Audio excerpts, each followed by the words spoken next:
vice. Man up from Mars, he tripping, I put that on guard. I got the digits, but I am not calling. Wizard at night, this be that forum. I'm still stacked with that. Sunshine after that. Still stacked with that. Sunshine after that.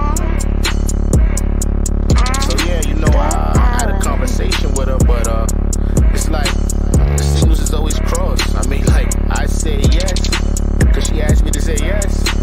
And then she's like, I didn't want you to say yes. I wanted you to understood that a yes was required to answer the question. I was like, what?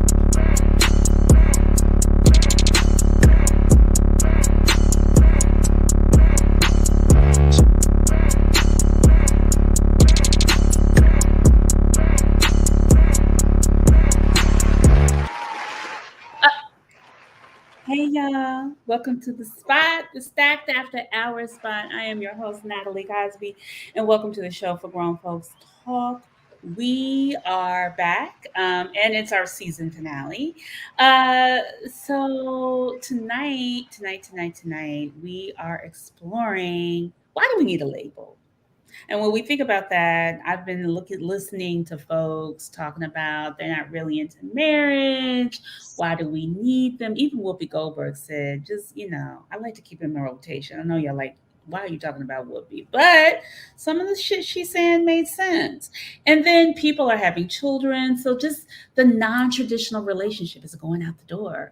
So y'all get ready. We're going to talk about that tonight. Get your cocktails, get those fingertips loose, because here at SI, we keep it lit and enlightening. So let's get into it.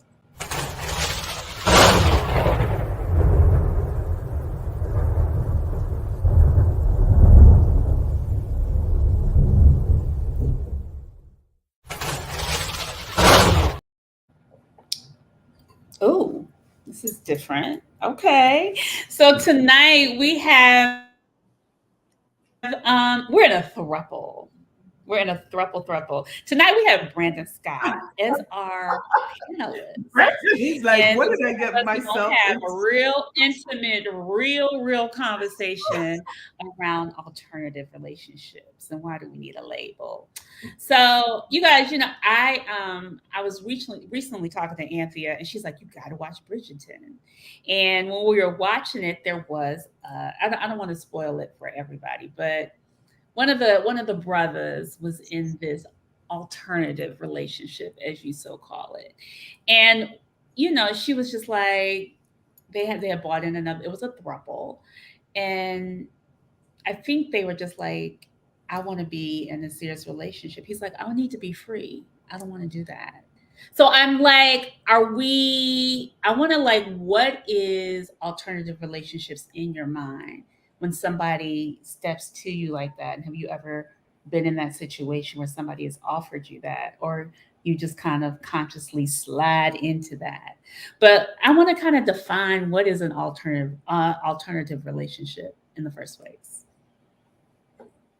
I'm gonna go with Brand.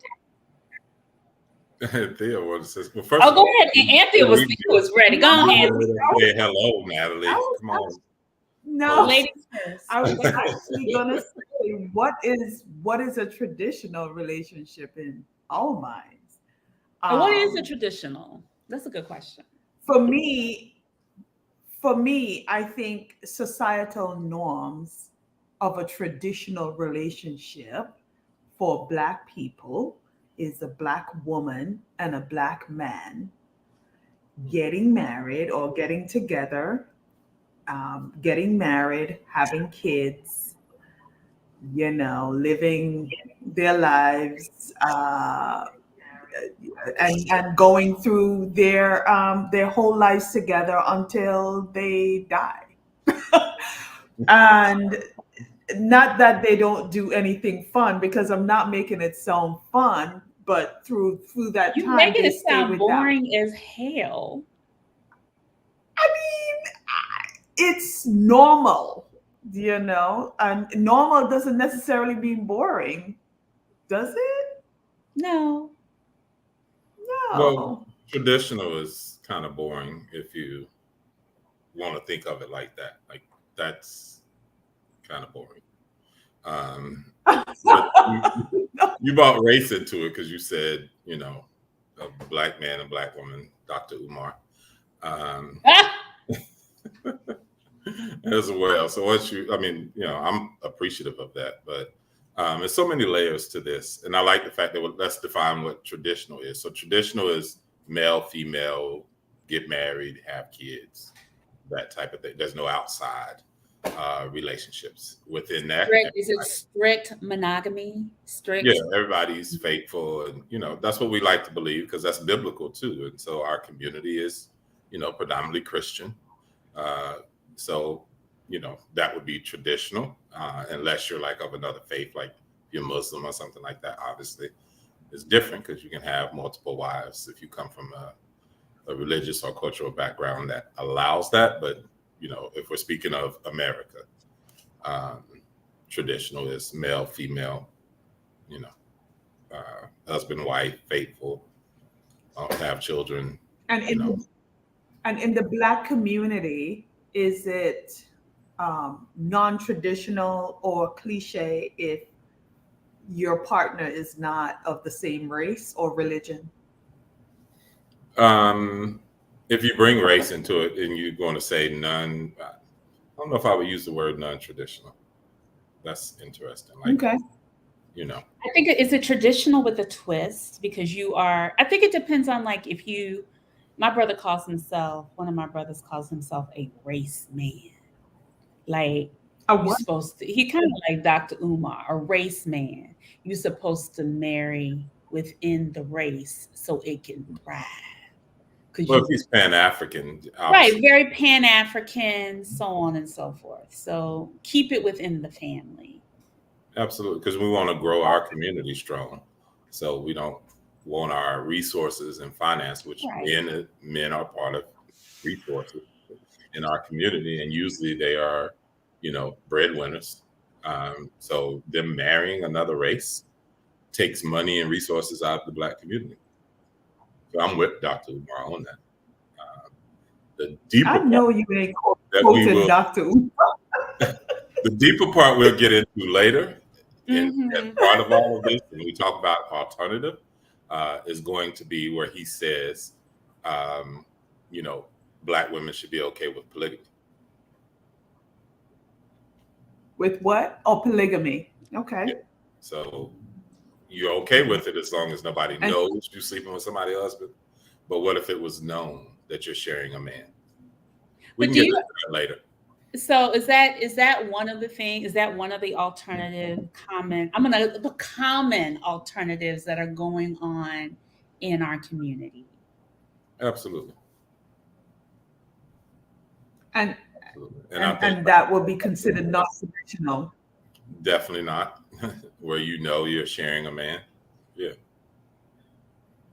So can I be controversial here for a little bit? There's a lot of women that know they're sharing their man, but they just act like they don't know. That's what my point was. Like, it's okay as long as nobody knows. No, you act like you don't. There's a difference with they know. But, no, the woman knows, but obviously they don't want the general public to know, or definitely not the main woman. They don't want her to know. So you said something that's very interesting. You said the woman knows. What about the man knowing that his wife? You make it seem like it's just a man thing. And it's not the women, but it's more. I think it's more common. The sharing that's happening is, a lot of women are sharing a man. I don't know if a lot of men are sharing a woman. They could be. We had that conversation the other day. That's on y'all to enlighten me if that's happening.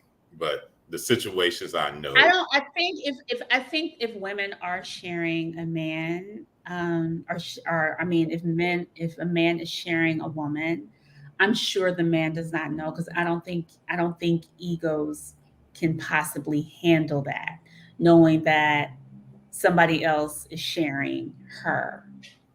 Unless it's a situation like maybe this is what Anthea is mentioning, where you're sleeping with someone's wife and that she's obviously with her husband too. So That's happening more that could often be, than yeah. But I Right. don't think it's the fact that that man is not sleeping with anybody else. He may be sleeping with someone's wife, but he may have other women too. Sometimes the woman just is sleeping with that married man. She's not sleeping with multiple men. You correct me if I'm wrong. No, I I'm agree only with speaking that. from what I know. So let's take, is there a way to kind of take cheating out of it, and you knowing that you're in an alternative, all parties knowing they're in this alternative relationship?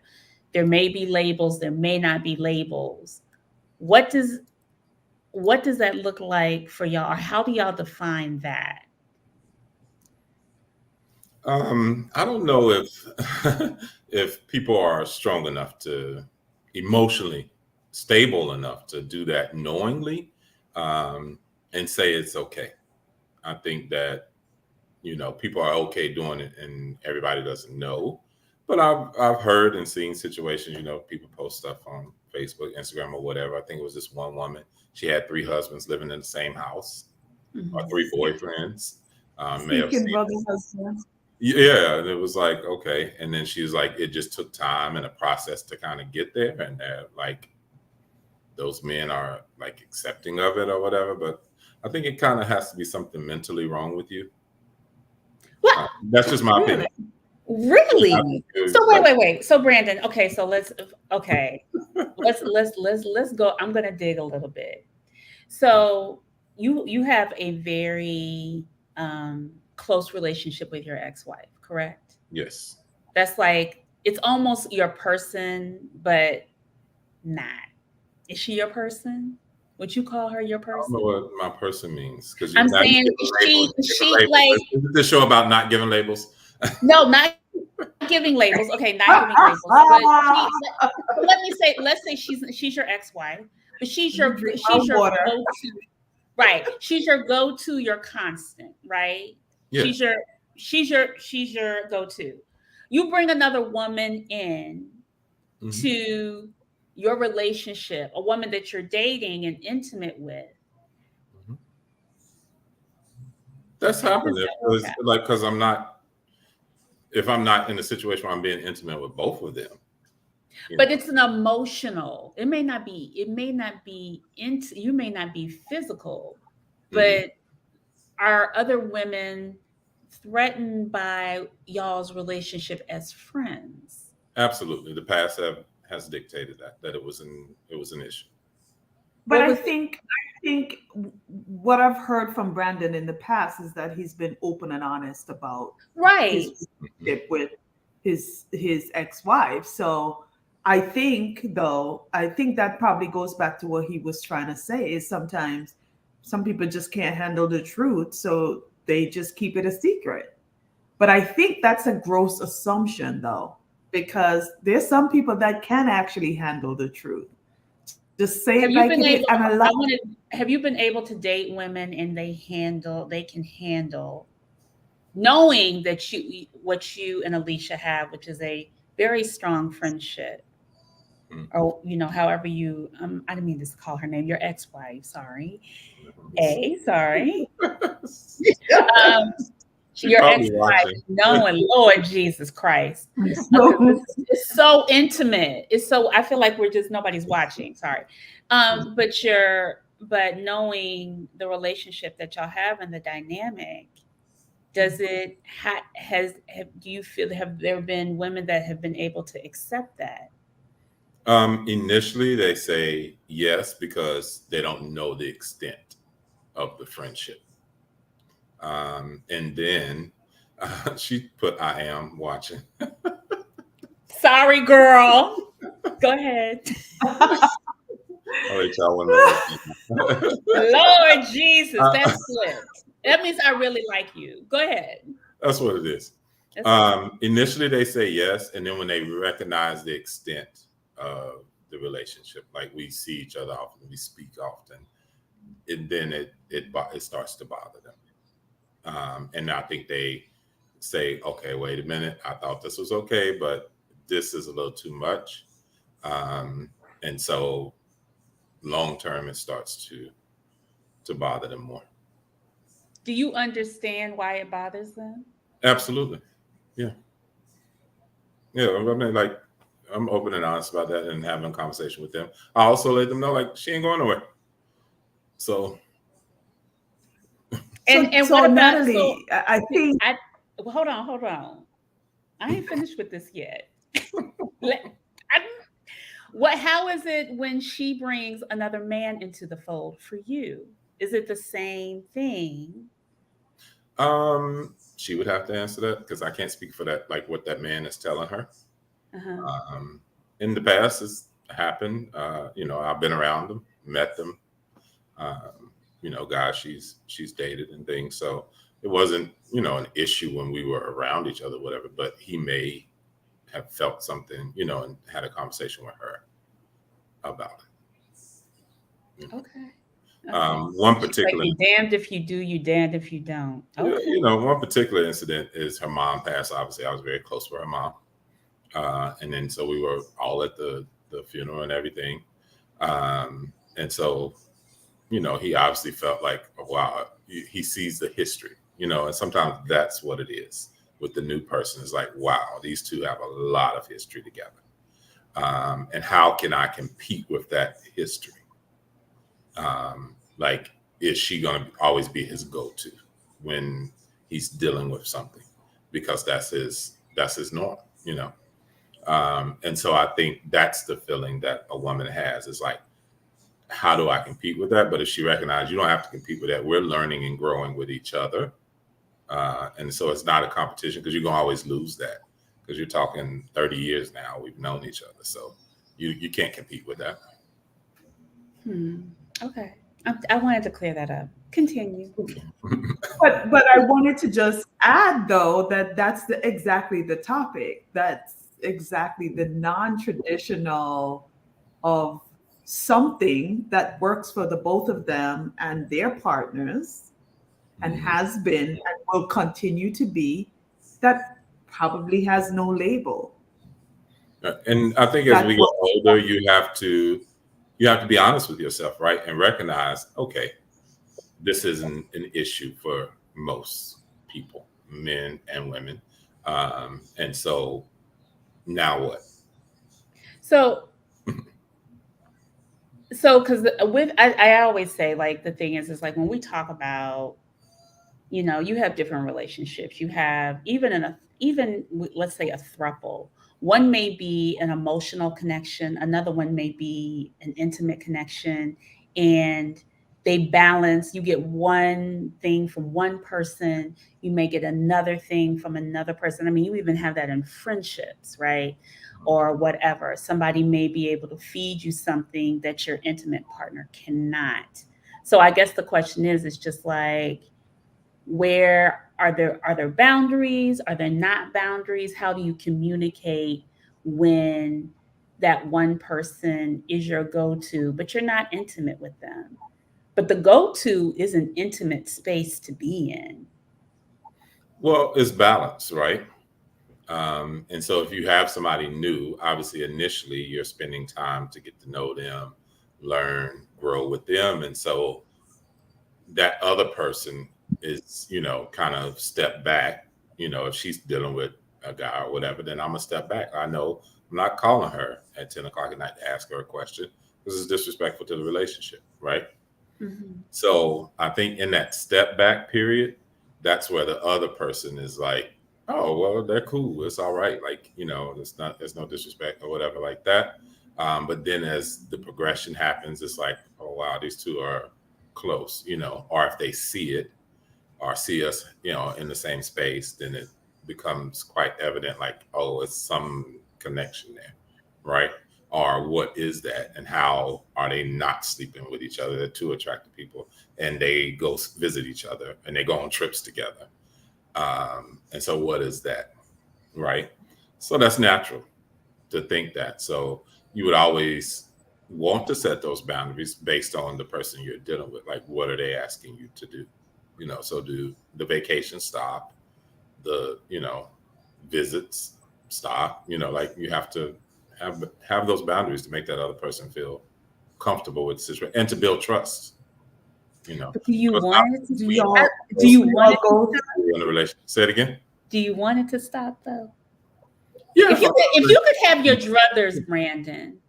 Say it again. Would you really want that would you want it to stop? Like if you could have your druthers and the woman was cool with the relationship that you have with her and y'all go on vacations together, y'all do whatever, would you prefer it that way? It probably means that woman is doing something else too.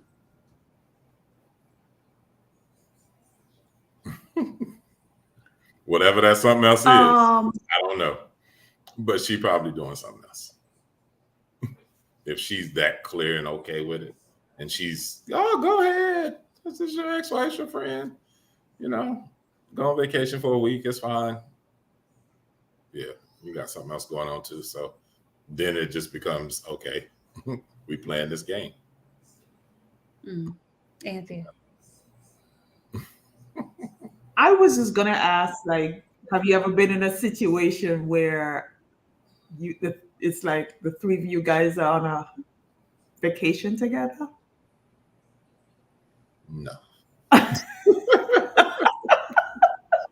an event in the same space, absolutely, but no, not never. Okay. We haven't done a throuple vacation.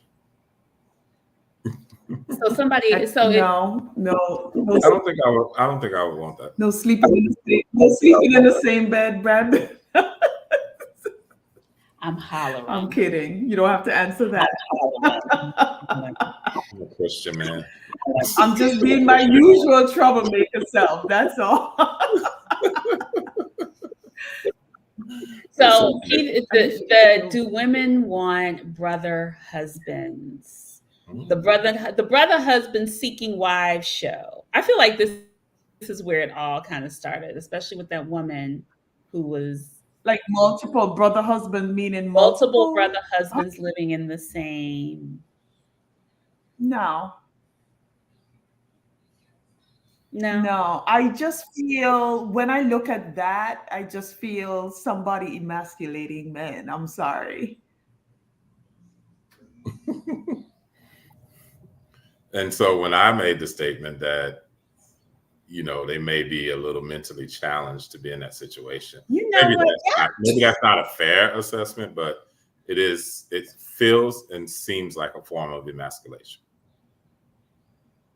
It does. And it looks like in some cases, or with some of the guys that she chose, they look kind of, don't say it. Don't say, This one, Tiger, like, what the fuck? Y'all are not right.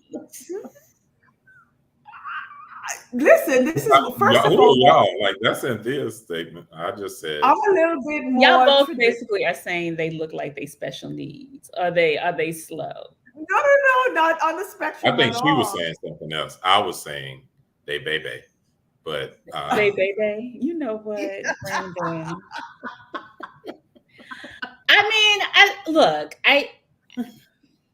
Thruples, so on and so forth. Somebody's agreeing with you, Anthea. You need to complete your statement. Listen, what are you trying to say? Say what you want to say.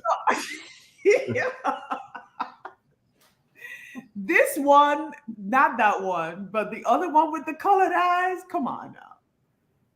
She put him in a little dress at night. Come on. Whoa. Wow, Anthea. So you saying the men want each other? I didn't say they want each other, but come on. Wow. I just see somebody that's emasculating them in the household, and there is a lot of it.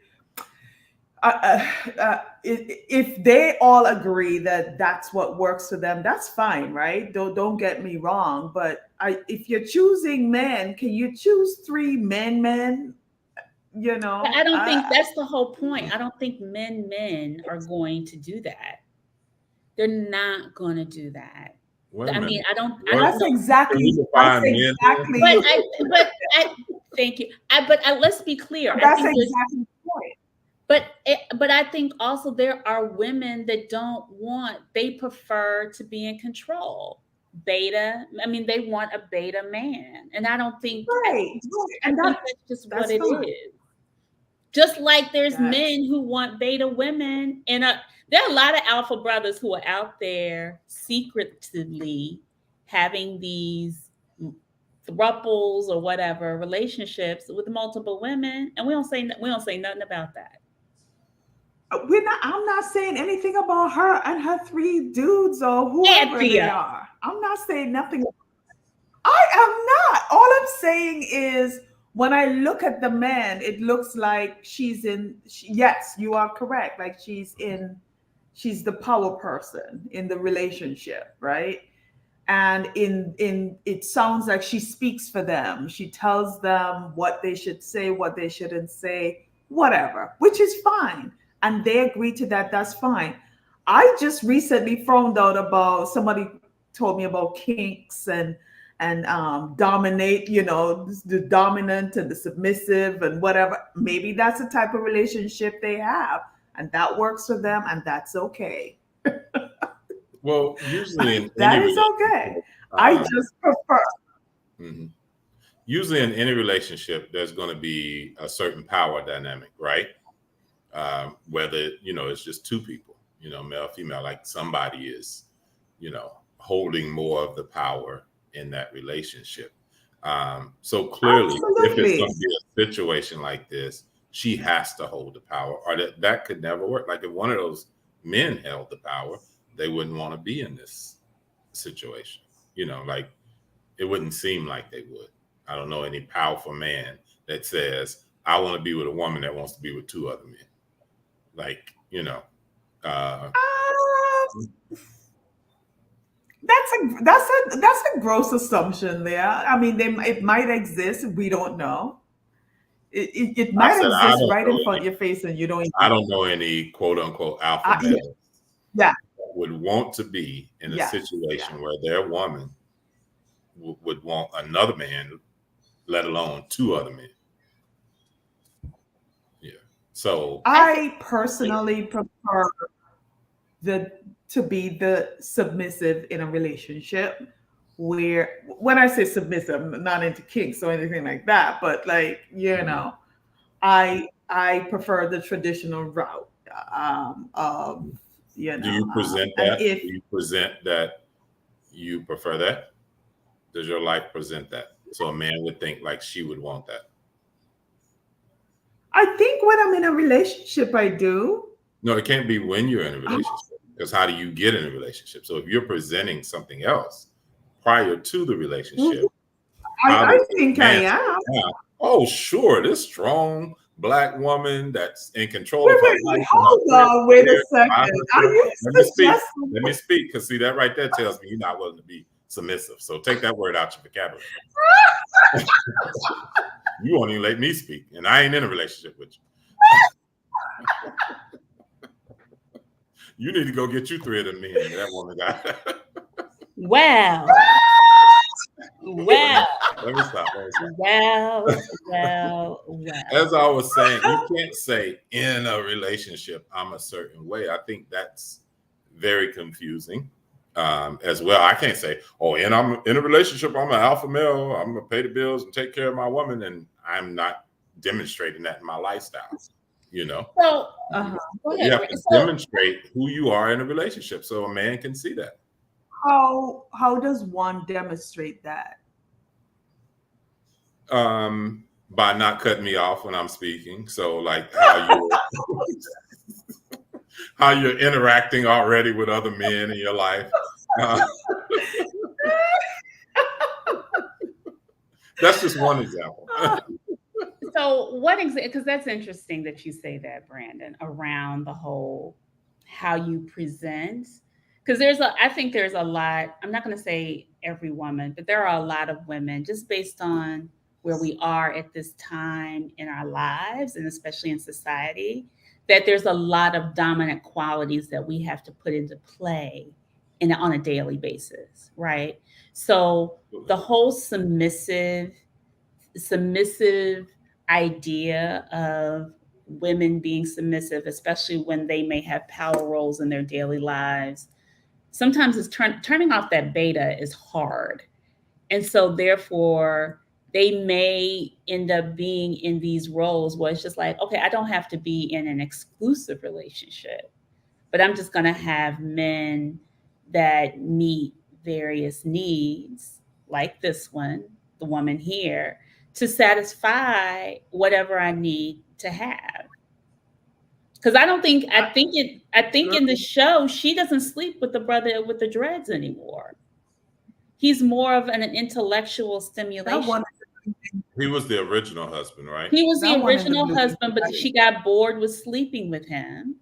And so I'm always trying to understand. And I think this one is not satisfying.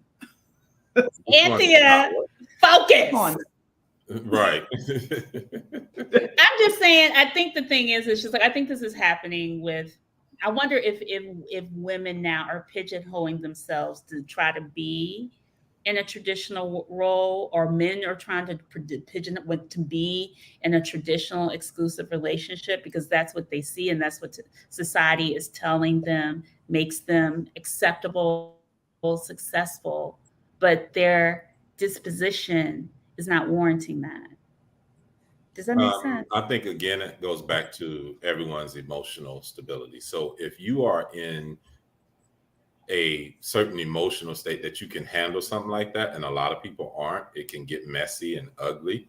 But if you're in a emotional state to say, I can handle my partner being with someone else, that looks different. But if you're not there, like it's just going to get real messy and cause a lot of hurt and pain. Most people aren't there. Most people don't want to know that their partner is sleeping with someone else, or has an intellectual connection, or, whatever connection with someone else. Like, they want to be all of that for someone. I want to be all those things for you. And it's okay. Sometimes, But isn't that impossible? But isn't that impossible to be everything to everybody? Even in your partner? I mean, I don't necessarily know if that's even realistic. Well, it depends on what your everything is. You know what I'm saying? Like, when you say everything, it's like we all gonna have certain, shortcomings and things like that. But like, why are you asking, that whole thing they keep putting out on Facebook? They had the husband store and the woman kept going up the floors, and it told her she gets to the 6th floor and they say exit because you're too hard to please. Mm-hmm. So you have to say, like, what is your everything? Like, what is those basic things that you need, or those must-haves that you need in a relationship, and start from there, and the other things you work with that brother on, and he works with you on, obviously over time, our bodies are going to change. We're physically going to change. Our mentality about things are going to change. So, like, things change about us as, we get older, and, you have to have something strong there to keep you in that situation. So if you keep constantly looking for something else, you're just going to keep going, and you're going to be 70 years old and realize you ain't never finding it. Nobody going to offer you everything. Learn how to be happy yourself. Nobody else should make you happy. Learn to just be a happy person. I agree with that. I agree with that. I agree with that. Yeah. I just also wanted to say something that you kind of touched upon. You said nobody wants to hear that their person is sleeping with someone else. I think that's a very dangerous thing to do. I think if someone is seeing someone else and sleeping with someone else, I think that's something that needs to be said, right? You don't know how you're sleeping with them. You don't know what kind of things you're transmitting or whatever. I think, again, whilst I may like a more traditional relationship, if I am with someone and they're sleeping with someone and they don't disclose that, I think that's grimy. And I just think that person should be mature enough to say what the deal is. Yeah, I agree. You know, like If I I think in ask, this today's time, or if no, I you I don't think you disclose should have that, to ask. I think it should be clear: are we exclusive, for or me do we have other person, things going I'm very linear, so I can't do multiple at the same time. I can't. It's very chaotic. So if I'm focused on one person, I'm focused on one person. But if that person that I'm focused on is not there as I am, or they're with someone else, I ask, or they disclose that, I what can I do? Just say I move on, or move on. That's my choice. Yeah, I mean, we're in the space of cheating and being faithful and all those other things, but in these alternative relationships, I feel like there's a lot of judgment around, especially in the Black community, when somebody does have it, and like whether it's openly dating multiple people. I've been in that situation where somebody was openly dating multiple people. It was embarrassing, did honestly. all the people know? Everybody knew because he would post it on Instagram. Okay, that is different. It was different. It was Everybody, very different. yeah, But in the same token, it was it was so it was so cringy because it wasn't part of my own nature. But in the same token, I realized I was a participant. You know what I'm saying? So, yeah, and you see all the judgment that comes with that when that happens. And it's a lot of judgment around being in a open, like all the things that we have in the Black and just in society. I'm not going to even say the Black community. I think it's yeah. society overall. And I wonder, like, how can we, because I think more and more people are moving into that. When you look at the Chris Browns and the Nick Cannons, and even shit, Whoopi even said it. She's just like, I don't want you to stay the night, do your business, and go about your business. Like, Ain't I don't nobody believe in a want to marriage. spend the night with you. I knew you were gonna say that. What'd she say? Nobody wants to spend the night with Whoopi. Yeah, some of them beta nickels will be Yeah, right there. absolutely. I Don't think that sleep. you know, not to put you on the spot now, when you were in that situation though, did you feel like it was a self-esteem issue? No, No. Okay. no. Um, because sometimes to me it's like, why allow yourself to be in certain situations and be okay with it, if you feel secure in who you are and feel like I can have something better, you know. I think I think there was an embarrassing a moment for me when it became public. It's one thing when it's behind Well, that's why I closed. said, like, okay, so when you Right. say no, it's not a self-esteem issue, but you're It embarrassed, wasn't, well, like that's about, I guess I think the thing is like certain things I guess we do make public, but I guess that I was like, whoa. I think it was just like, whoa, when it happened. So it probably was a little bit of a self-esteem issue. It was more my pride getting found out that I was participating. yeah. So that means like you knew you were doing something that you didn't feel was right. Mm-hmm. And it was okay as long as it was behind closed doors. Exactly. So to me, that says that's something, whether you want to call it self-esteem or, ego, pride, whatever, it meant something was going on with you personally, that you stayed in a situation like that and didn't want something different for yourself. I'm not going to use the word better, but didn't want something different for yourself. I think for me, it was just what like, you felt embarrassed by. Yeah. Because the relationship was basically, he was my break off partner. He was my maintenance man. So when somebody is your maintenance man in your head, you're like, okay, you're maintenance, right? It was kind of like, go do what you do and all that other stuff. But I at the same token, when it started going public, it's like, mm-mm, mm-mm. It is. I think it's because of the judgment that you're going to get behind it. The judgment of yourself that you're having for yourself around it, but also the judgment that is out there. Like, why are you in this situation? Right, because that's what people are going to naturally think. Because if it's not something I would do, or somebody else would do, then naturally they're judging it and thinking like, oh my God, like what's wrong with you? And that's what we're talking about, this alternative relationships, right? Because people are doing things that we wouldn't do. And that's where we take issue, or we discuss it in a certain way.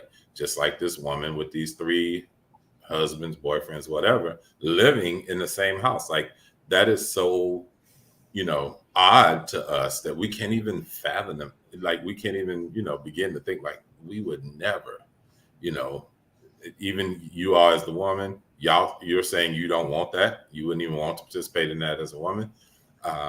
Because the type of men that seemingly are in it are the type of men you wouldn't date anyway. And I'm saying, like, as a man, there's no way ever I would knowingly or unknowingly want to share a woman, in that type of sense. Like, I'm not sleeping with a married woman, like, why would I take that risk of her husband finding out and possibly taking my life, or, some other form of domestic violence because of that situation? Like, it's not even necessary, and I know guys think that's cute, like they're doing something. And I think in the same sense, it's a self-esteem thing with them too. Like, dude, why do you want to sleep with this man's wife? Like, what is going on with you internally that you think that's okay? So I'm not just putting that self-esteem on women, because I think some men have even worse self-esteem. Exactly. Yeah. I kind of missed the part. I think I got cut off, so I didn't really know where it ended or where it began. But in terms of that situation, Natalie, and anyone in a situation where they're participating in something that seems to be non-traditional, everything is just not meant to be talked about, because guess what? You can actually be in a traditional relationship and be doing non-traditional things in that relationship. Everybody don't need to know what you're doing. Why is it so important that why is it so important that we present that we are in a traditional relationship? Like, why do we hold that so sacred and we look down upon open relationships? Somebody asked me a question, Natalie. Can you see it? Yeah. These smiles. She said Brandon something. Well, Brandon, you should be at the Clay, Professor. Proud of you. Interesting conversation. She said I should be at the Clay.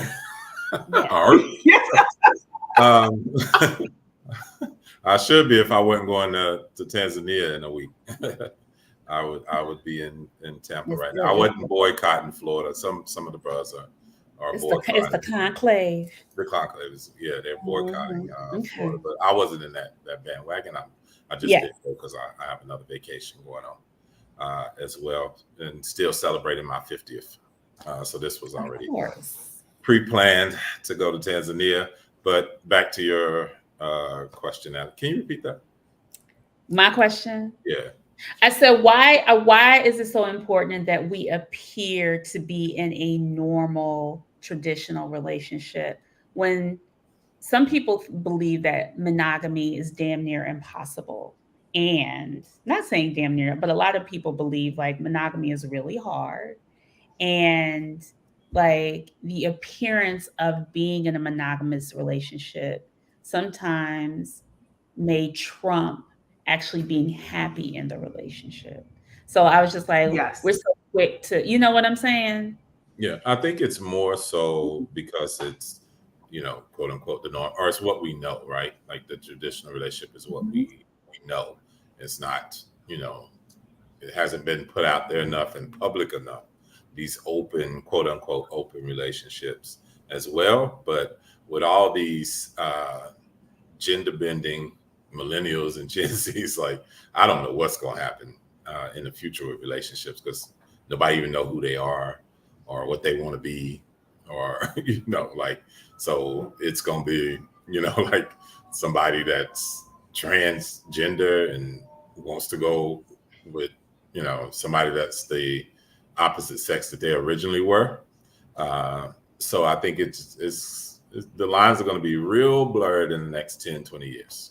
So let me ask, because you guys have both been married, right? Say it again. You guys have both been married, correct? Yes. Mm-hmm. Was it hard to be monogamous? Yes, not to be at one point. Yes. Why? Just because I still had a promiscuous spirit.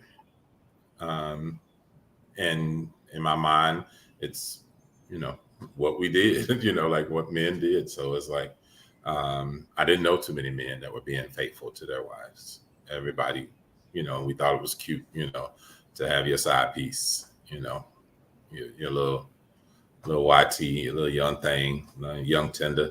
So it was like it was cute as you were in that, like you were okay with it, but we mature differently. Some of us in different age, and obviously, it's not something I'm proud of or would want to do or think like, oh, I am man, hear me roar, I cheat on my wife type thing. Like, no, because you reach a point in your life like none of that was worth it. Like it was crazy, and it was what it was. But we matured at different points. Like, and again, I didn't really know men that were, let me stop saying that, because they're gonna be like, who spread this friends? They still with their wives. So you get me in trouble now. I think it's a real question. I think it's a real question. I'm like, oh, wait a minute. No, I mean, I think that's the thing. Is it hard? I didn't know too many. Let me not say none. I didn't know too many men that I didn't hear the question. I said the question is there is a terrible delay.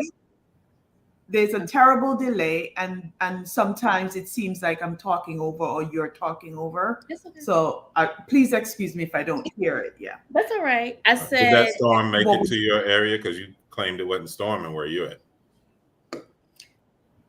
It's always sunshine in my area, just FYI. Okay.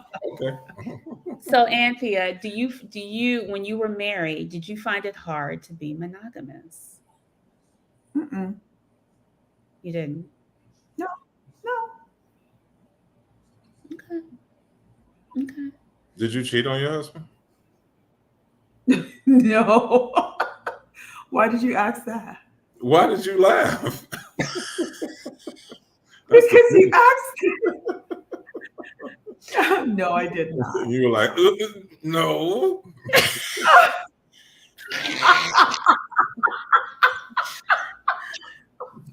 Okay. You have a promiscuous spirit also, so what now? What did he say? I said you have a promiscuous spirit also. So I was wondering how you. What does that mean? I'm intrigued. I would never call you outside of your name. I'm just saying.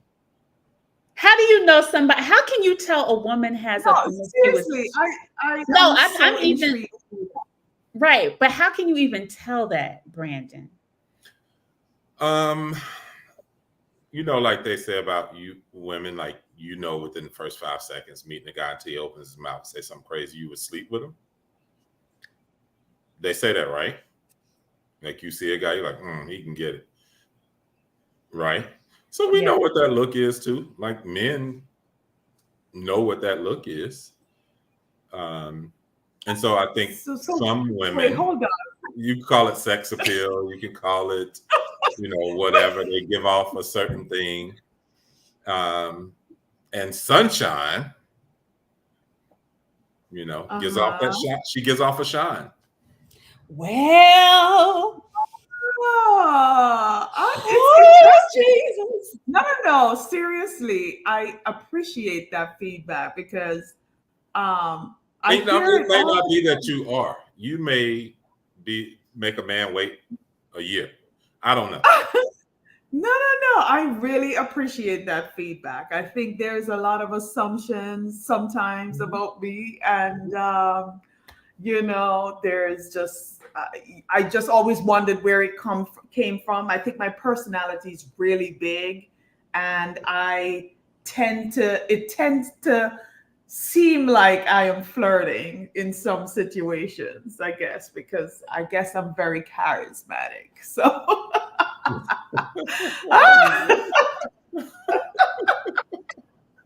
it's the video. But thank you so much. Thank you so much for that feedback. Really, thank you.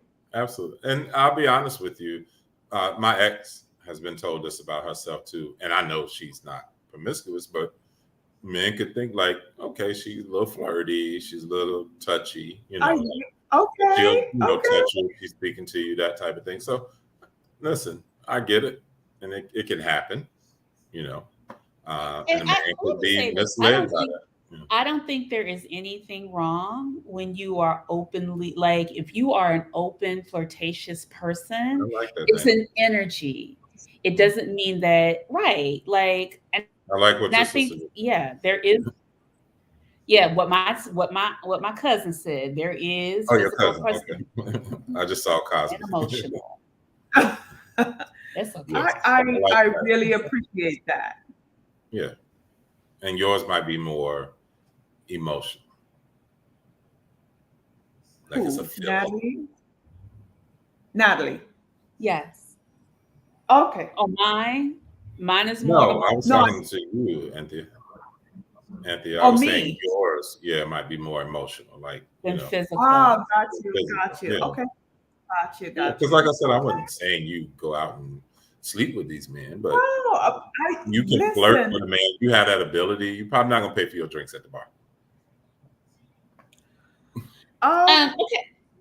Let's move on. And there's that. No, you are not gonna put on jokes. I cannot. Why are we laughing so hard at that? There is nothing wrong with flirting. I think it's a healthy tool that actually folks should use more. I don't think anything wrong with it. I think a lot of folks are. So let's talk. Look, I'm like, let's talk about. So we continue to talk about in the community these alternative ways of getting what we want. Whether even Ebony K. Williams, somebody posted today about her having a baby because she can't find the man she wants, and people are like, oh, she should date the bus driver. Why couldn't she marry the bus driver? She's going to a sperm bank. I mean, we don't know how she got pregnant, but I feel like there's always a sense of judgment when especially when women do something outside the box. Because Elon Musk just dropped off his 12th sperm and had a child. So he has 12 kids with how many baby mamas? But see, he's a billionaire. I mean, no, but that's what I'm saying. That's what people think. He's a billionaire. He can afford it. He can afford, but in out of afford, I think a lot of people are missing what kids need. They don't need the money. They need the love, the emotion, the attention, all that stuff. Like, we are raising a bunch of psychopaths because of that. So go ahead. It's still an issue even when Pookie has 12 kids in the projects by all these different women, right? So we look at it a little different when it's a billionaire, a millionaire, because we say at least the child is going to be provided for, whereas you got these kids that who are less fortunate, and these men that don't have the means to provide for children, and they got 4 and 5, 6, 7 kids by how many ever different women. And then now, that really takes on a different issue in our community, especially. when these kids are kind of left fatherless, and the mother is not emotionally stable. So now, who is really that stability in that child's life, unless grandma is around or something like that? But you know, that little saying that was out there, raise your kids so you don't have to raise your grandkids. So I think that that's a bigger issue in our community. I'm not worried about Nick Cannon or Elon Musk. Like, they don't affect our lives. Like, they're so far outside of, you know, our world and parameter. What I'm worried about, and the kids that I'm worried about, like, that I have in the school system, are these kids that, you know, or like, I don't know my dad, or I see him once a month, you know, or whatever, because that's where you see like a large effect of men having multiple children being an issue. And so it's one thing to say, let's accept, you know, open relationships and all of that. But when children and all of these things start to get involved, we all know the data shows your chances of being raised in are much better in life if you're raised in a two-parent household. And it's just what it is. Yes, there are anomalies. Yes, there's a LeBron James or whatever that was not, and you make it or whatever. We keep talking about these one-off situations. We know what the norm is. It doesn't mean that you cannot. What it means is that the data shows your chances of being a little more productive and making it in life are stronger raised in a two-parent household. So all this open relationship, you know, have 3 husbands and all this stuff, that's one thing. But like if when children start to come into play in that, we got to have a different conversation. I'm sorry. And I'm an educator, so I know it. We got to have a different conversation. Well, but Dana, I agree with what Dana is saying. She's like, there are married people raising children with emotional traumas. Absolutely.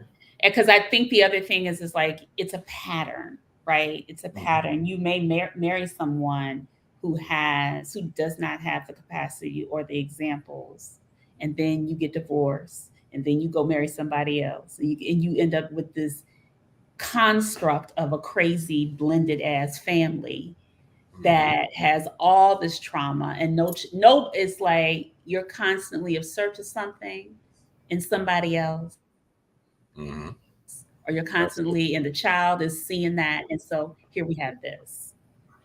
Yeah. So, you know, and like one thing doesn't make something else wrong. Like, they're outliers in everything, right?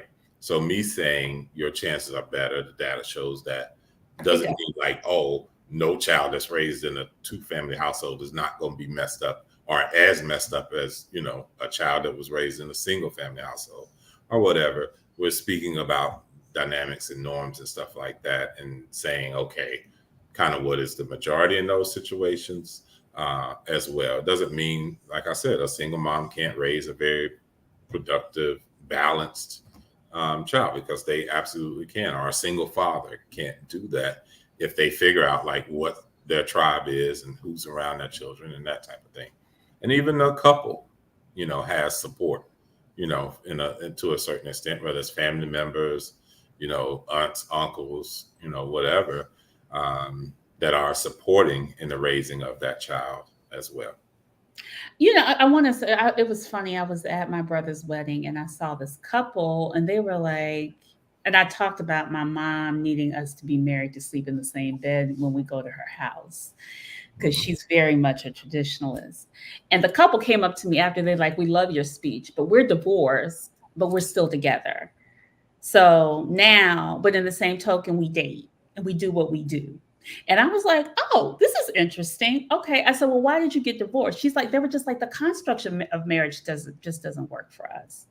I was like, okay. I said, do y'all have kids? They were like, yes.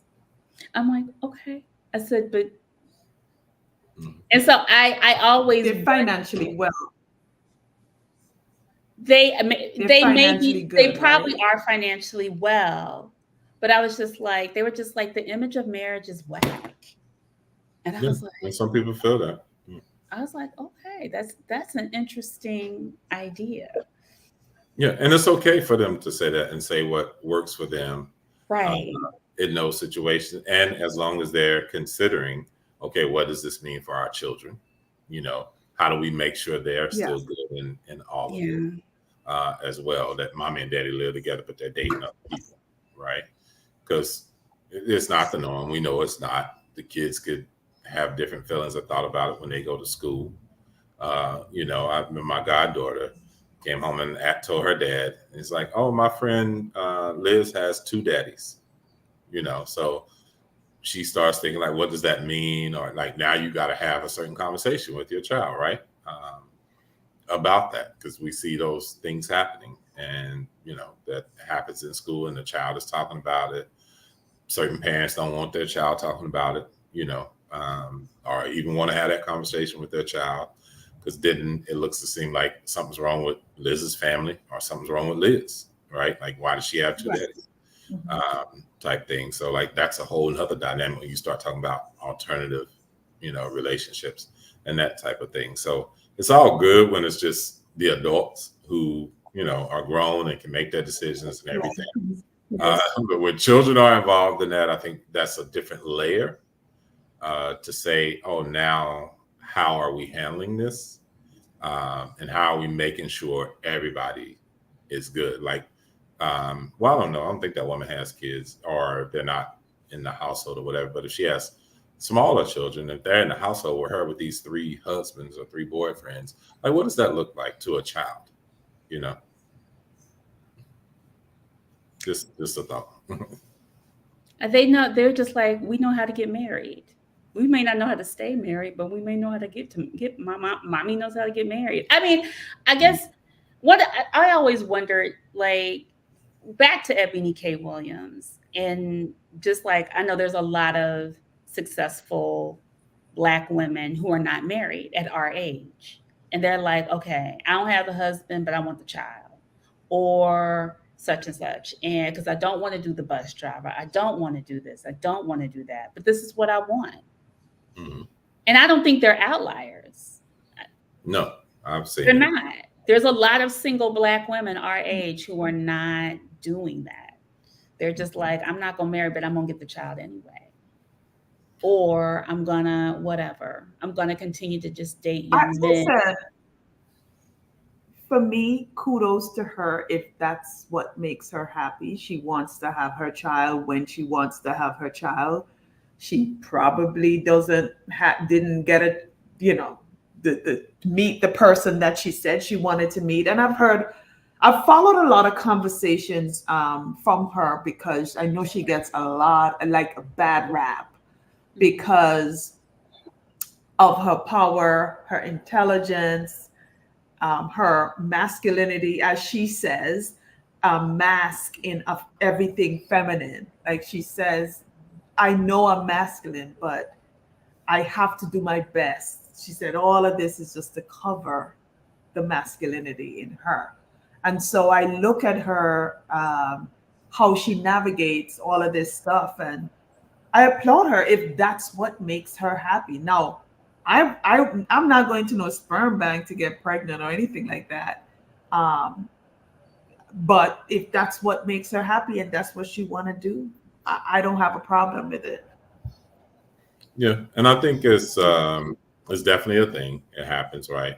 I know women that have done it, got older, and said they wanted a baby before, you know, they got too much older, or either they froze their eggs or something like that, right? So it's different measures you can take. I think that it was a little, you know, they came down on her really hard, but she said she didn't want to date the bus driver. I don't think it's nothing wrong with a woman saying that. You know, I think that that's fine. Like, you shouldn't have to say, okay, I'll date the I don't think she's that. Well, they try to make it seem like that. There's like, why she said I wouldn't date someone who was like okay with a C average or something like that. I think it was like around, and we need to start making, you know, our children and stuff like think that that's okay. And then people came, it's like, oh, some kids got learning disabilities, they can't, you know, everybody can't make A's and B's, like that type of thing. It went into a whole thing or whatever, right? And then there are some women that say, you know, they will get a man that they know has less because they want the child and they want to maybe have it more naturally. They don't want to go to the sperm bank or whatever. And then they do that. And then it's like maybe more than they signed up for, because now you got to deal with that man. and maybe he has other children, and those are your child's sibling, where your child might be more well off because of your financial situation, or whatever, but then it starts to look different because this man has other children that, he's trying to support or maybe not support or whatever. And he's like, you're good. You got money. Like, why should I give you anything? Why should I help in any kind of way other than coming around seeing this child sometimes so that he or she knows they got a daddy? So you got to really think things through when you're going to put yourself in a situation. And then you, like her, I don't know how she got pregnant. Could be, well, I don't even have to deal with him because I went and got, I got my baby this way. So, I don't even know who he is. I put some stuff down that he should be this. He should be 6 feet tall. He should be educated. He should be all of this. And that's what they gave me. That's what I assumed they gave me, because you don't know what's in that sperm. That sperm could have came from anybody. And now you're pregnant, and, you're going to raise that child in the best of your ability or whatever. So I'm not knocking it. You know what I'm saying? It's just not the traditional way, obviously. And it becomes one of those. Yeah. So I guess as we start to kind of close out, do we feel more validated when we stay in societal norms? And even though because sometimes societal norms don't always mean that we're happy in the relationship, but we know that's what we're supposed to do because of pressure, right? Like, it's a thing of value. It's a thing of worth. It's a thing of being in circles and all that other stuff. But you're still not, like I think Danny said, married people are good at hiding behind the image, but there's something else that may be missing. And I'm not just saying married people in exclusive relationships. They don't even got to be married, right. But they hide behind that. This is my man, this is my girl, blah, blah, blah, blah, blah. And you find something out and the bottom falls out because you refuse to look at what was in front of you. I could tell you society is mean. And when it came to my decision or our decision to part ways, it was just not good for me. For him, he was, the dream, but everybody came down on me as if I killed a person, or so I know the pressures of society. I know how people think about you, and people take sides. People are mean. Society is really a harsh place. You just have to tune it out. And I don't even think it's just society. It's a family dynamic to that too. I had a lot of younger cousins, being one of the older males in my family. And, years later, some of my younger male cousins even said, like, they were really shocked and like hurt a little bit that I got divorced. And so, I didn't think about it in the moment. Obviously, I was thinking about myself and being very selfish. But, that made me feel a certain way because I was like, wow, like choices we make in life affects others. And we don't even know how deeply it affects them. Like, these young men, they like, maybe I shouldn't get married. Like, wow, this dude makes everything work in his life and he could make his marriage work. And so if that's the case, then I probably shouldn't get married. Like, because I know mine ain't gonna work if his, like that thought. And so it did make me feel a certain way, like, wow, like I, tainted their image of marriage a little bit. And so I didn't feel good about that at all. So sometimes our decisions, forget society, are affecting our own family dynamics as well. And those close to us also, That's it's a lot of pressure though. That's a lot of pressure to try to meet the goals of folks you're closest to because you're the example. I mean, it's fine to take that on, but I just feel like that's a lot of pressure to try to take that on. And how much does that affect your happiness? Because you may realize, I'm not the person that's supposed to be married, but I am the type of person I like to have my person for a season and a reason, and it works for me.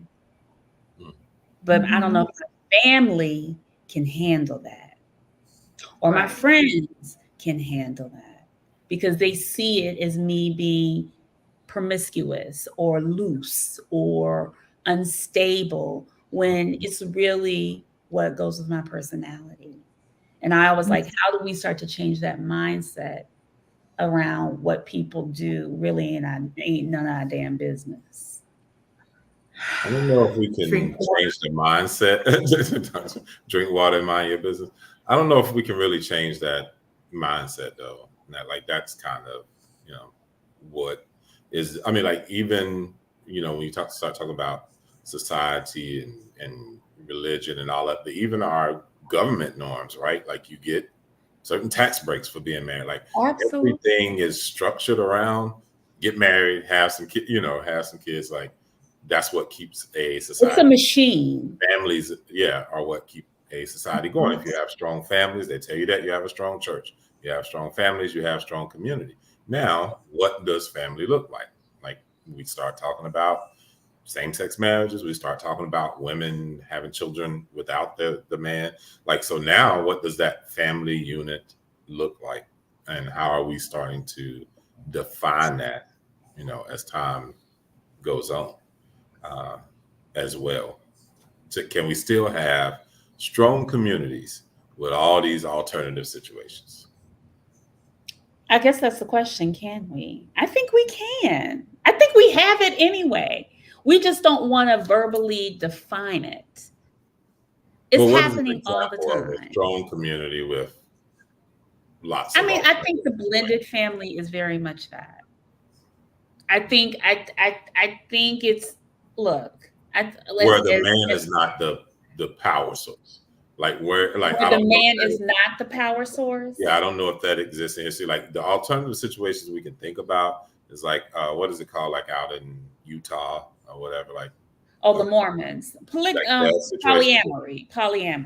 Right, and then you think about the Muslims. You think about these situations where people are culturally allowed to have multiple women and stuff like that. It's usually the men. We're not seeing a situation where gender norms are being like women are in the power source, or same sex, marriage. But Brandon, women, I think the other thing is where that has worked. Like, where's the data on children that have been raised in same sex marriages to say, like, how are those children doing? Did it affect their sexuality? Like, studies have to be done on all those type of things so that we have like real research and data to say, oh, this could possibly work. Or is it just like, why not? Let's just do it, and the world fails. No, I'm not saying throwing the baby out with the bathwater, but I do believe it's just like, it's interesting. I feel like as the economy changes and as Black women, as women in general, become more empowered, so does the family structure change. Do we not say that? Like, I feel like there is starting, especially in the Black community, it's a weird shift. I don't know if it's healthy or not, but there is something to me that says, like, things are shifting, and they're shifting faster than what we realize. We're not talking about it. We just is like, oh, that's what it is. Oh, it's always going to be such and such. But I feel like certain people are moving into spaces where it's like, okay, well, it's going to be a blended family. I think it's a throuple where I have two wives and it's a husband, and there's two husbands and a wife or whatever to raise the children. So on and I always hear, like, the numbers are not in women's favor, so they need to succumb to that anyway.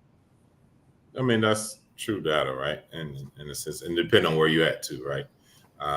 Logistically as well. But when you say that, like, as women become more empowered, I want to, like, point this to Anthea. You say, like, women becoming more empowered. And that can mean a couple of different things: financial power, or like, it's not clearly demonstrated in our society, even as America is supposed to be so progressive, whatever, demonstrated here. And because you have a thought there, like, Anthea is a, empowered woman. I would say she has a great career. She's, very educated, has her own things. And so one might say, okay, what does she, quote unquote, need a man for, or whatever? But she's made it clear, like, she does want a man that kind of like leads, and so in wanting that, is she giving up some kind of power, or how can she remain, this quote unquote empowered woman? You do, and take a submissive role in a relationship. And that's something you have to like really give thought to. Like, what does that look like? And this is you. I see you making a face. Like, what does that man look like? How do you want that man to handle you in that relationship, in that situation? You have to give real thought to that and not just claim you want it. And, do you have an example of what it looks like? Or it's working for them, or that type of thing. Like, you have to say to yourself, what does this look like for me to be an empowered woman and have what I consider an alpha male, who's very secure and would be secure enough to handle me in a relationship? Or do a lot of those type men want a more,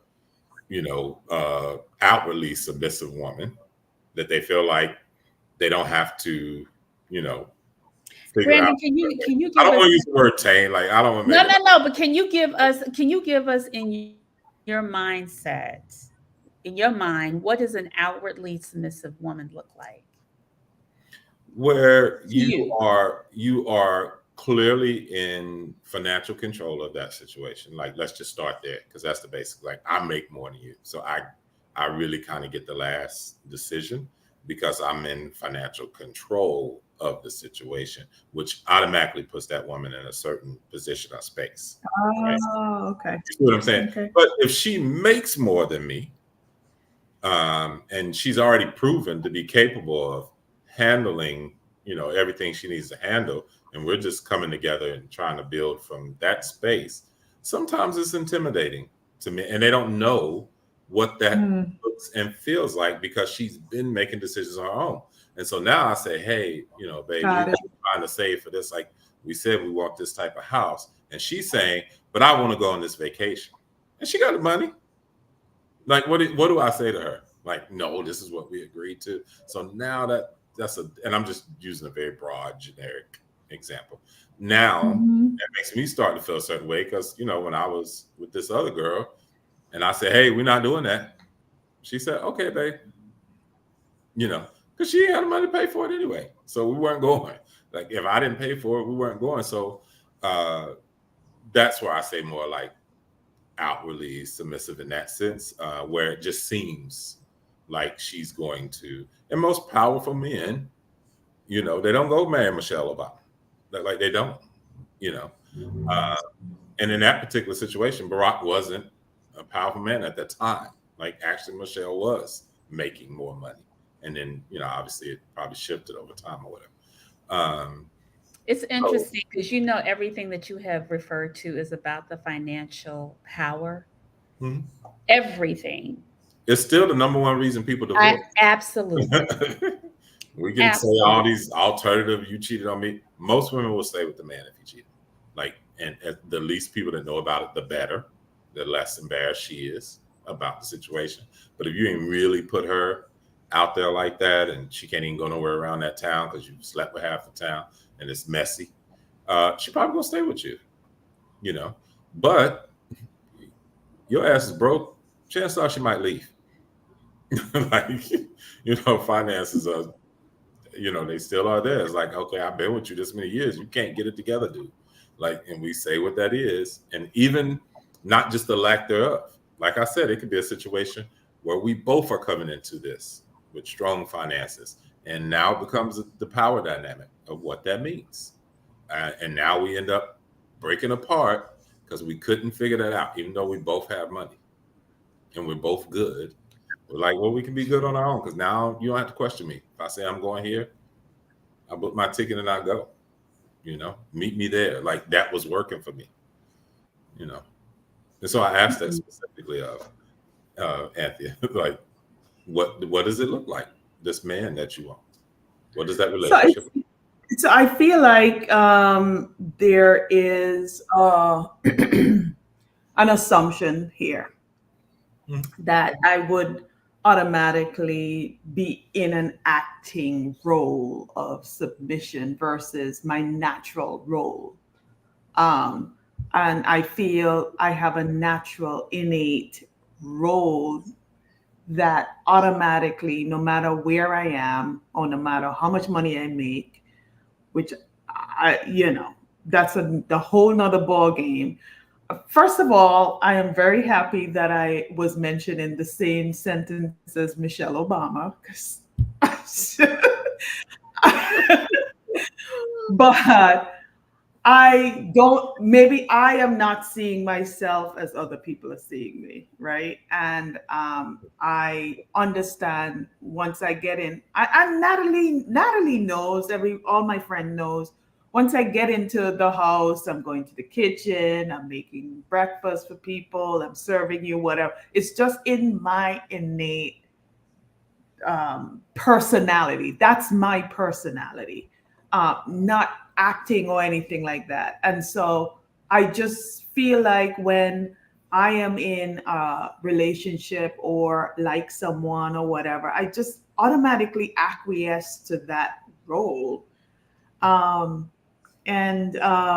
It's not an act or anything like that. It's just my specific. Oh, look at her, Queen Michelle. Ow. Capricorn. Although I'm wearing my Queen Charlotte bun tonight.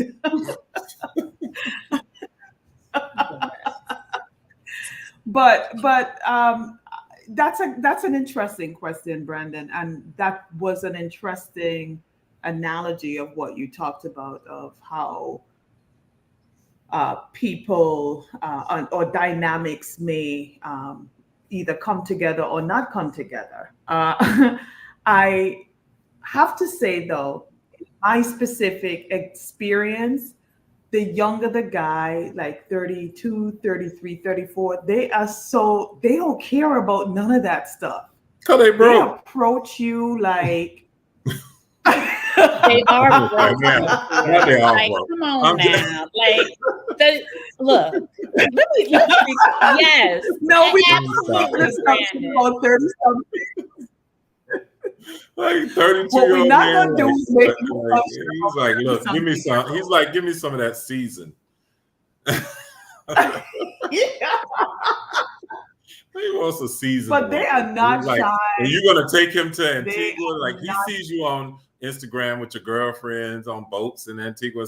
Like he's like, I want to be a part of this. Like, let me approach her. Like I'm gonna take care of that woman. And she fixed me breakfast. Mm-hmm.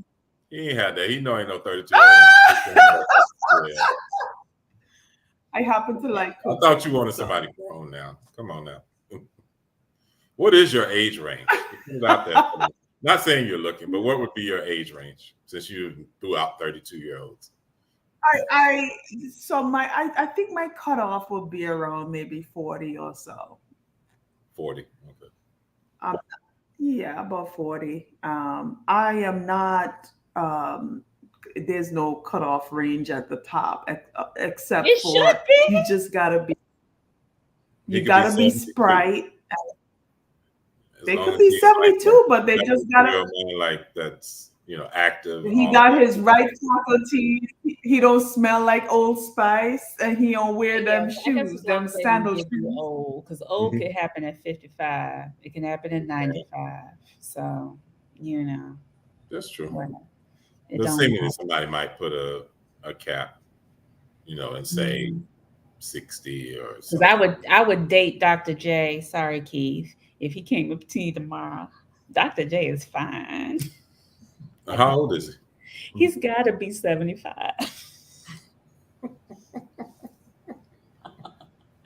That nigga. I can't.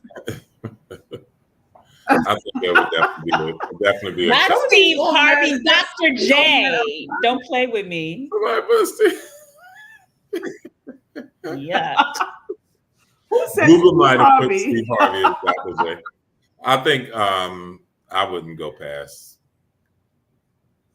60. Would be pushing it. Like, I don't know if I can date a 60-year-old woman. They could be pushing it probably. 60 would be pushing it. I think so. 55. What do you think happens? What do you think happens at 60 with a woman, Brandon? No, not that anything happens. You know, like she could, as long as she was capable, she could still do anything a 40-year-old woman did. 60-year-olds are the new 45, honey. I don't know about all that, but some of them are.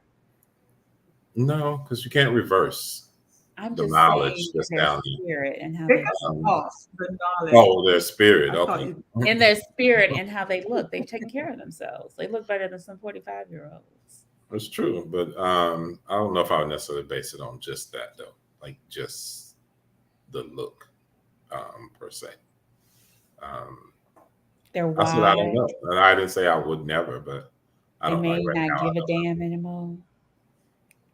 Let me be like, baby, come on. It's fair, come on. you know. We could try it. You know. What's the lowest age you'll go, Brandon?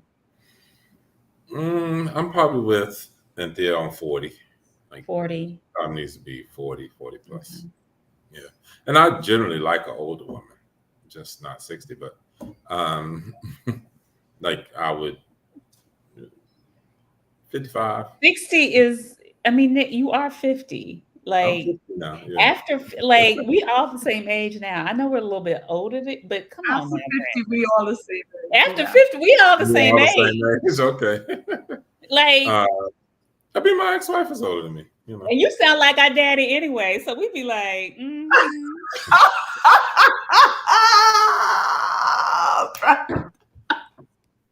know, I'm trying to help you out. Why are you laughing so hard? I'm clutching my pearls, honey. I'm clutching my pearls. So, you know, hey, I give daddy vibes out here. It's okay. You know. Ooh, Lord. That works too. Final thoughts for y'all and someone said they love your voice, Brandon. Yes, they did. Okay. That's always strange to me. Because like it's strange to you, Brandon. Brandon, you're so modest. Because the people will hear my voice and you see their reaction like, ooh, you know. Because it's a radio voice. It's just my voice. I don't know. So it's strange. It's a little commanding. So it's a little commanding. So people tend to do what you say. That's true. Yeah. I thought it was my height. Somebody called you a zaddy. See, at 50, you move into the zaddy category. All right, somebody better explain that.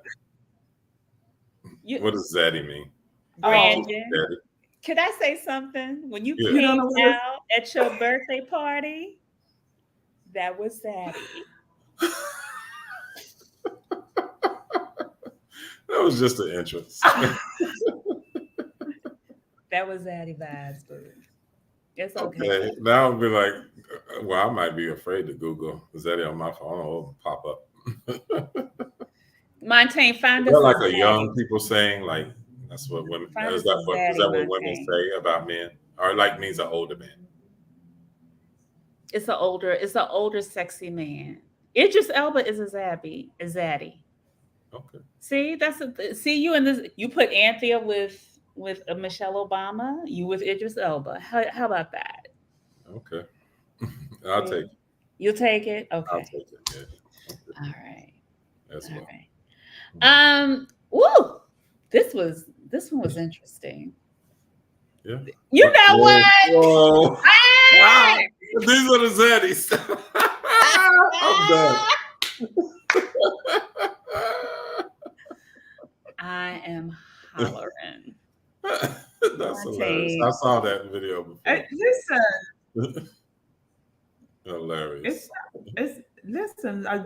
Oh shit. Oh God, I'm there. I'm there. You ain't there yet. You like a young zaddy. You're a young zaddy. You ain't that. That's like That's old school right there. Rossetti is a man. Exactly, brown bar. Yeah. That's my cousin Shauna. And Hi, she's Shauna. she's in San Francisco. Okay. That's like her tag, brown bar. Yeah. Hey, Shauna. Okay. I'll take that. It's attractive, fashionable. Okay. Even though I'm sitting here like a little workout show. All right, y'all.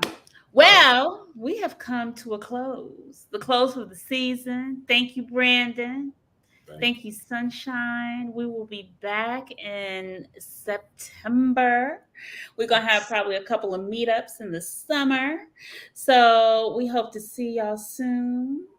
This was a good one. This was fun. I like these intimate conversations. Our thruple. Tonight was the stacked thruple with the Brandon Scott. Oh, my Brandon in the middle. My privilege. Are y'all going to bring BK back? Or bring BK, whatever that rooftop party is Sunday? Which one? Is it like bring BK back? Bring back day party thing. Bring back day party. I'm going to the Spike Lee party on Saturday. That's Sunday. And is that Sunday too? To do the right thing? Yeah. Isn't that Sunday? I thought that was Saturday. Anyway. I could be confused. We'll drop it in the chat. Meet us in the after party, y'all. See y'all. I'll be international. Good night. We know. Gallivanting. That part. All over the world. That part. All right, y'all. Have a good one. Have a good summer, everybody. Behave yourself. Not really. Bye. Yeah, be alternative. Be alternative. Why behave? Why behave? Why behave? Why behave? See y'all.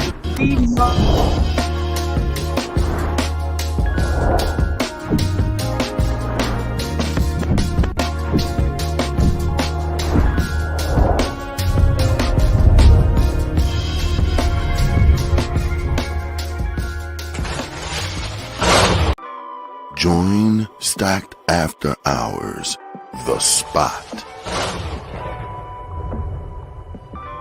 where grown men and women gather to have candid, also honest discussions about the state of life, love, and more. The Spot is a hybrid of in-person and weekly virtual gatherings. Join our Facebook group and answer our daily questions. Subscribe to our YouTube for our weekly live talk shows and join us on Zoom for our talk show after parties for lively conversations with other opinionated, grown, and sexy professionals. Just search, like, follow, and subscribe to Stack After Hours on Facebook groups and YouTube. Also like and follow our brand pages at Be Stacked Wellness on Facebook and IG. So wherever you are, at home or abroad, pull out your laptop, tablet, or smartphone and join in the conversation with the members of Stacked After Hours, The Spot, by Be Stacked Wellness. See you there. As you know, and if you are new to the Stacked family, we always keep our conversations lit and enlightening.